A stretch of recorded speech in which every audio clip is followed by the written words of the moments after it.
I think every player at every position, no matter how long you've played, there's always stuff to improve on. And, one of the things that I look back at the game on and kind of I want to improve on is taking unnecessary hits. There was that one where I was kind of rolling out right and there was no one open, and I took like a half-yard sack and got hit by a linebacker, and that's just an unnecessary hit. Just throw the ball away, play the next play. So, again, just little things like that.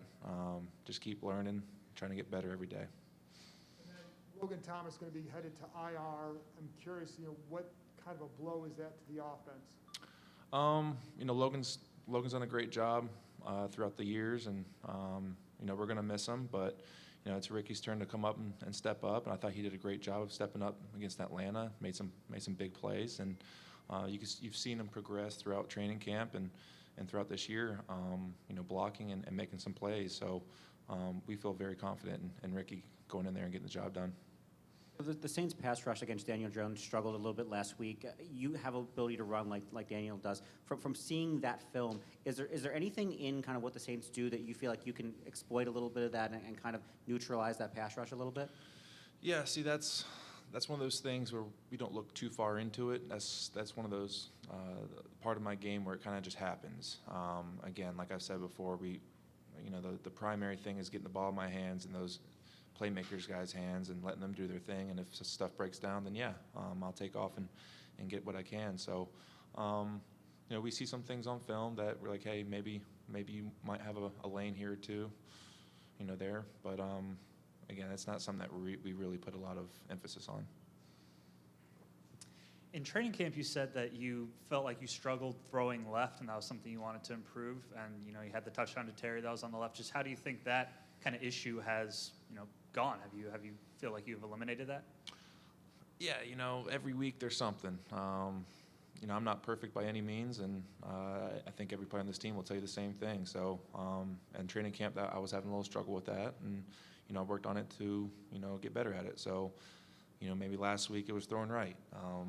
Every week has its challenges, and but again, throwing to the left, that one to Terry was good. It was nice to get that that completed. You talk about wanting to eliminate kind of the unnecessary hits. How do you balance that with how productive you can be with your legs? Yeah, it's a very thin line there. So there's a couple times on third down where I'm scrambling and I'm trying to get the first down. But with that new rule change, when you dive head first, they kind of stop it where you dive from. So yeah, you want to get the first down, but at the same time, you don't want to take that hit and maybe be knocked out for weeks. So, it's a very, thin line there. But again, at the same time, the best ability is availability. So, if it's 4th and 1, we have a lot of confidence in converting that. So, I'll just leave it at that. And one more kind of on the balance. After the Buffalo game, Ron talked about game management, and then largely in that Falcons game, you probably played within the offense and reads and such, but the second touchdown throw to Terry was off schedule, to say the least. How do you know when it's time to push the gas? Yeah, so that play was unique in a way where I was looking at the crossing 8 that we call it. That was my first read, and I saw that middle deep safety take it, and I knew we had a one-on-one with Terry. So when I kind of get out of that pressure and I saw Terry White up in the end zone, I knew it was just him in that corner. And again, when you have a one-on-one with Terry, you want to capitalize on that. So, throwing it up to him, you have a lot of confidence in him to, come down with that ball. If not, break it up. So that was one of those, hey, Terry, make a play. If not, help me out a little bit. Let it not be an interception.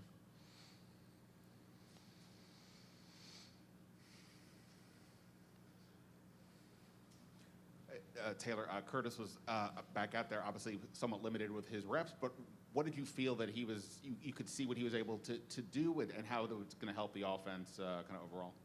Yeah, it was huge for him to get back out there. And it was he made some big plays. It might not see that in the stat sheet, but I think he converted 2 or 3 third downs, 1 on 4th down.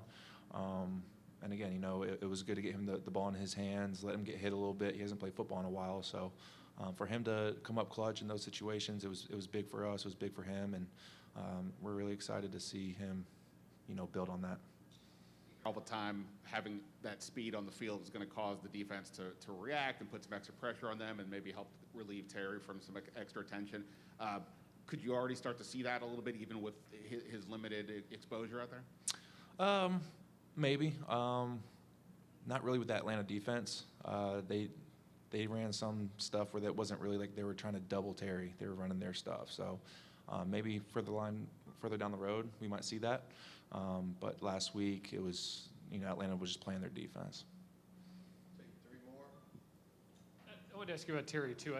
I would imagine you knew about Terry before you got here. I think the league perception is that he's a very good receiver, but maybe not one of those, like, top elite guys. Mm-hmm. Has playing with him and being in this building kind of changed your perceptions of just how good he is? Yeah, I always knew he was good, just watching film on him. Again, every time he's one-on-one, he seems to get open and make plays. So for anyone saying that he's not a number one receiver, I don't know what kind of film they're watching. The guy's fast, the guy runs great routes, and then with balls in his hand, he makes things happen. So, you guys seen it throughout this year, and hopefully he just keeps playing at that level. Ron was talking a little bit earlier about the balance of wanting to be unpredictable with JD and Antonio out there, and depending on kind of going against tendencies. Wondering as from the quarterback position, how do you see that help the offense? What do you kind of make of both of their roles and the ability to switch things up? Yeah, you look at JD's, the way he plays. He's a great route runner. He can be a slot receiver for a number of teams, and he can also run the ball in the backfield. And you look at AG, he played receiver in college, so he knows how to run routes. He knows how to catch the ball. So it's really nice having that flexibility with those two. And again, it's one of those things where defenses can't really hone in on, hey, when AG or JD's out, this is what's going to happen, because we can run a lot of stuff with both of them. You've known Scott Turner's offense for a while. Why do you think running backs are so heavily involved? What makes them so effective within this scheme?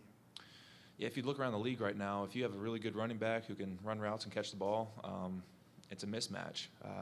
You're going against safeties and linebackers that aren't, really there to cover guys. So you see Kamara do it. You see Christian McCaffrey do it. You see a lot of those guys do it. So, again, we're very fortunate to have those two guys in the backfield. You said it's Ricky's time to step up. What's the key for him to capitalize on this opportunity he's been given? Just keep doing what he's doing. He works hard on the field and in the meeting room. So, if he just knows what to do out there, knows his job, we all have confidence in him to get it done. So, again, he was thrown in there kind of unexpectedly this last game against Atlanta, and he did a fantastic job. So, as long as he keeps working hard at it, we'll be fine. And what have you seen growth-wise from John Bates and Samus so far in practice as well? Yeah, Bates is, when you keep watching him, the dude can block really well. You kind of saw it on the kick return too. He pancaked the guy when we ran it back for a touchdown. And both those guys, their route running is getting better. Their hands are getting better. I think it's just getting to the NFL speed and understanding concepts that's going to really help them. So, you've seen it. You've seen them progress throughout the months, and we're excited for them to keep going in that direction.